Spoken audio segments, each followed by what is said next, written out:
Isipin ninyo you're driving and someone cuts you off and you get into a typical traffic argument. And the next thing you know, you are behind bars without a warrant. Since February is World Social Justice Month, pag-uusapan natin ngayon ang mga injustices that many of us are facing. We'll be talking about what happens when people sworn to protect you are the ones violating your rights. In today's episode, makakasama natin or mapapakinggan natin ang isang testimony ng nakaranas ng something intense. Road rage, illegal detention, and something questionable things happened inside the police station. Let's talk about the system that they don't want you to see. So for privacy, we will call her Marie. So, Miss Marie, can you tell us a bit about yourself? Sino ka ba on a typical day? Okay, I'm a mother of two kids and I'm working on private company in Ortigas. Alright. So, let's go back sa araw na yon nung nangyari yung traffic chaos, typical traffic chaos. Kailan mo naramdaman na, teka lang, parang hindi na to siya normal na traffic na chaos? Kasi I believe, nakausap na natin kasi si Marie prior to this interview na I think it's been more than 5 years na everyday, yun naman yung kanilang route na mag-asawa pagpapasok sa opisina, uuwi galing opisina. And then, that night is uwian nyo na yun, 'di ba? Yes, Mm. from So, papa work. From work, yes. And supposed to be uwi na kayo sa inyong mga kids, sa inyong family. Kailan mo na-realize na, wait, teka lang, parang hindi na lang to typical na traffic chaos or argument ah. Parang there's something wrong na. Actually, nung nasa police station kami, then kasi magkatabi lang yun ng hospital, dinala kami sa hospital, pina-check up muna kami. Medyo iba na yung thinking ko noong time na nagpicture na yung police and then pinipinpoint na kami yung parang suspect dun sa nangyaring that night na kaguluhan na nangyari dun sa husband ko nga. Then after noon, yun nga, na-detain na kami nung morning na yun eh. Ah, bigla na lang pinaiwan sa amin yung mga cellphone namin sa labas. Then parang pinastay na kami dun sa isang room kasi nga hinihintay na yung hepe daw for the report. Okay, parang yun yung part ng investigation. Yes. so you Think yung process nila of due process nila ng investigation ay naging maayos, naging fair ba on both sides? Yun nga eh, hindi kasi walang explanation eh. Ako pa yung nagtanong eh, para saan yung picture? Bakit may picture? Sabi ko ganun. That time. Kasi yun pala, hindi naman kami in-inform na nag-file na ng what do you call this, a report or case yung other party sa amin. Yung nalaman na lang namin noon, yung pinaiwan na yung cellphone, nagtaka na kami bakit hindi kami na pwedeng umuwi. Kala namin tapos na yung mga investigation. Oh, okay. So parang yung other party nagkaroon ng interview sa kanila kung ano yung nangyari. Pero yung side nyo, tinanong ba kayo kung ano yung nangyari during that incident? Oo, tinanong naman kami, na-interview naman din kami ng police investigator. Kaya lang, yun nga, ah, pakiramdam namin parang magkakilala sila kasi sa same lugar lang eh. Same lugar lang. Tapos yun nga, yung naiwan kami dun sa room, nakita na lang namin sa labas na nag-uusap na sila nung third party and the police. Parang nagpaplano na kung ano yung sa amin, set up, ganun. Oh, okay. So the next scene after that is kinuha na yung inyong like cellphone and ibang gamit. And then Yes. pay na kayo. Yes, oo. Pinapasok na kami dun sa, what do you call, selda. Ayun, separate kami ng husband ko kasi magkahiwalay yung girls and boys dun. Ano pumasok sa isip mo na siyempre parang nung ni-rescue kayo ng mga police, um, thinking na parang i-investigate yung kung anong nangyari, papakinggan both sides, and then what were you thinking na parang, "Teka lang, bakit kami dinetain na?" Ano nang pumapasok sa isip mo? Na supposed to be nasa safe place ka kasi police station yon. Ano nang nasa isip mo during that time nung kinukuha na yung mga cellphone niyo? Yun nga nag-flashback sa'kin yung napapanood ko lang sa movie na akala mo hindi totoo na yung binabayaran lang or may kinakausap lang na one side lang yung pinakikinggan. So you think hindi naging fair yung investigation na nangyari. And of course, for sure inisip mo rin yung pamilya na uuwian mo, yung mga anak ninyo na hindi naman nila alam na hindi na kayo makakauwi that night. Yes, oo. Siyempre worried din kami nun kasi yung time din yun nga na akala namin okey na, nagbigay na kami ng, statement namin, nagpa-medical na rin kami. Akala namin makakauwi na kami. So, yung sinabing hindi na kami makakalabas, yun na siyempre na-worried din kami sa mga bata kung paano na, sino mag-iintindi sa kanila kasi pareho kaming nasa loob na, eh. Okay. Miss Marie, without naming names, can you share with us, can you give us this open secrets? Anong nangyari during how many days kayong nagstay dito sa police station na 'to? And ano yung mga maling gawain inside, tingin mong maling gawain inside the police station na tingin mo dapat malaman ng public? Yung siguro during na nasa loob kami, ah, yung napapanood lang natin na may bayaran na kailangan para makapuslit, sample sa cellphone dahil pinagbawal nga. So yung pinaka-leader kung tawagin nilang mayora, nakakagamit ng phone, which is dapat hindi nga, 'di ba? Pero yun nga, kasi nga sila rin sa kanila rin galing mismo na binibigyan nila yung ward or yung ward that night kung sino yung naka-duty para makalusot yun. Yun, tapos yung mga merong nakakalabas na puwedeng bumili sa Dali Store. Kasi si Mayora parang siya na rin yung may tinda-tindahan sa loob, eh. Parang alam mo yun, kumikita siya, parang na siya nagbi-business sa loob. So gano'n yung setup dun, eh.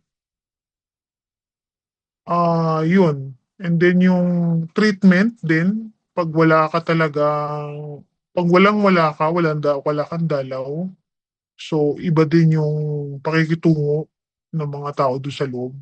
Nakuwento mo sa akin prior to this interview, yung one time meron nagdala ng food para sa'yo, pero hindi ka yung unang kumain. Can you share that ano, experience? Yes, oo. During sa may mga dalaw kasi, actually yung dalaw nga may bayad, eh. Halimbawa 3 ang may bisita sa'kin, so 100 each yun. Kailangan bayaran ko yung mayora kasi 3 yung dalaw ko.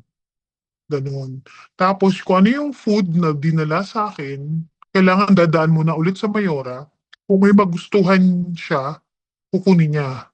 'Pag ayaw niya, yun ang ano, makakain ko or mashi-share ko sa iba, gano'n yun. Tapos bawat kilos mo paalam kay mayora kung halimbawa pupunta ka sa kabilang side sa mga boys niya, halimbawa kakausapin ko si husband, gano'n.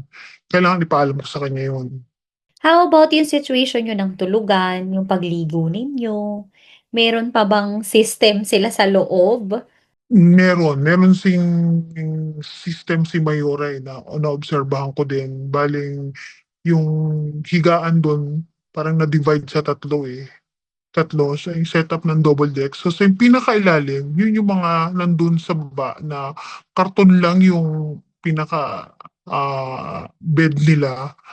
Yun yung mga walang dalaw, walang pera, parang sila yung mga, um, tagalinis doon. Ginagawa ni Mayor utusan, yung mga gano'n. Yung sa second level naman, yun yung kahit papaano may dalaw. May bayad kasi yung higaan dun, 2,000 per month.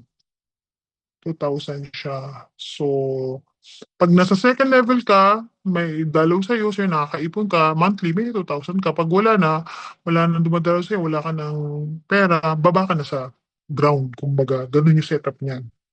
Kaya nung pagpasok ko do'n, naano rin ako, nakalimutan ko na nga yung case ko actually, kasi naano ako do'n sa mga kuwento nila, sa nadanas nila sa loob, alam mo yun, parang, pati pagkain kailangan bilhin sa loob. So, how do you feel right now after that incident? After that, I believe one of your darkest days na na-experience mo at talagang tumatak sa'yo, every time na makakakita ka ng patrol car or ng men in uniform, do you still feel safe or kinakabahan ka na? And how do you define justice sa ngayon after that experience? Actually, tama ka, merong ano, may takot na, na ito ba yung mga pulis na 'to? Ito ba yung mga taong magpoprotekta sa'tin? Yung gano'n na based din dun sa mga narinig kong kuwento sa iba na hindi rin tama o maayos yung pagkadakip sa kanila kahit wala silang kaso, compare dun sa iba na kasi pera-pera lang, iba-iba rin yung treatment. So just to make it clear sa mga listeners natin, si Mayora, kasama din siya sa loob ng selda pero protected siya ng police kaya meron siyang power inside the selda. Yes, oo. Okay. Miss Marie, I believe, you are grateful na nabigyan ka ng privilege to voice out this sentiments of yours, to voice out itong injustice na na-experience mo.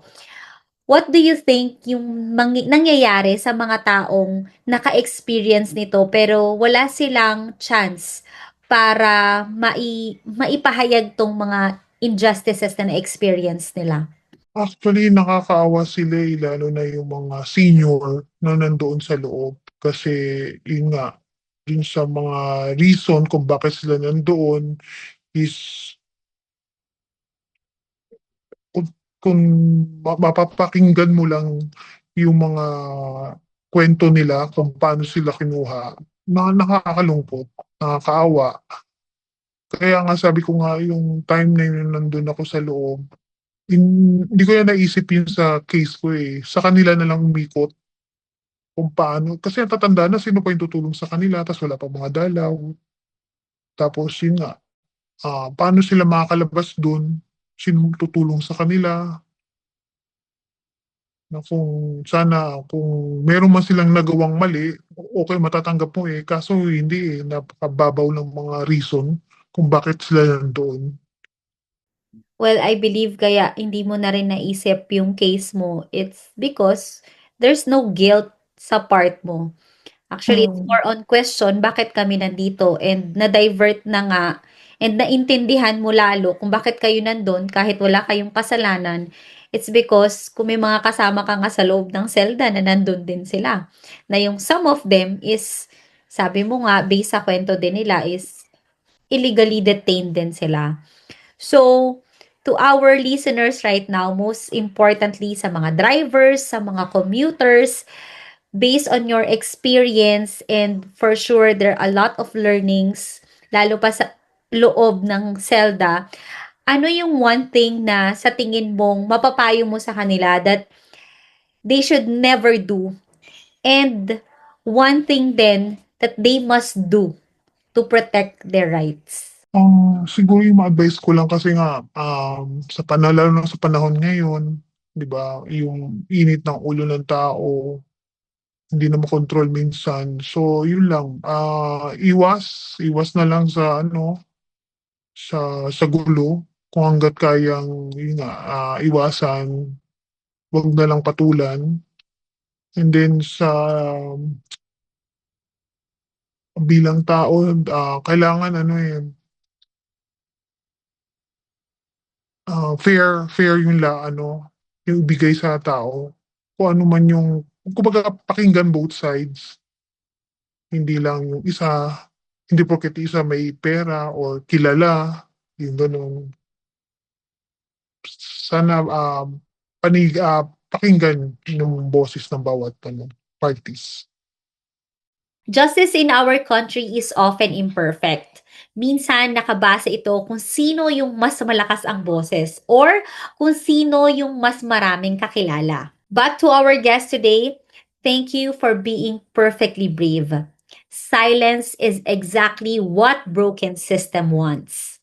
And to our listeners, social justice is not just a concept in a textbook. It's the right to be treated with dignity, even inside a jail cell. If you have a story of injustice, don't be silent. This is your safe space. Watch your surroundings, know your rights, and as always, protect your peace. This has been Tina Talks, and see you sa ating next episode. This has been Tina Talks produced by the Human Rights Development Organization. Thank you for spending time with me today. Don't forget to stay connected. Follow us on Facebook at tinatalks.hro and on TikTok at tinatalkshRDO. Until next time, let's keep the conversation going.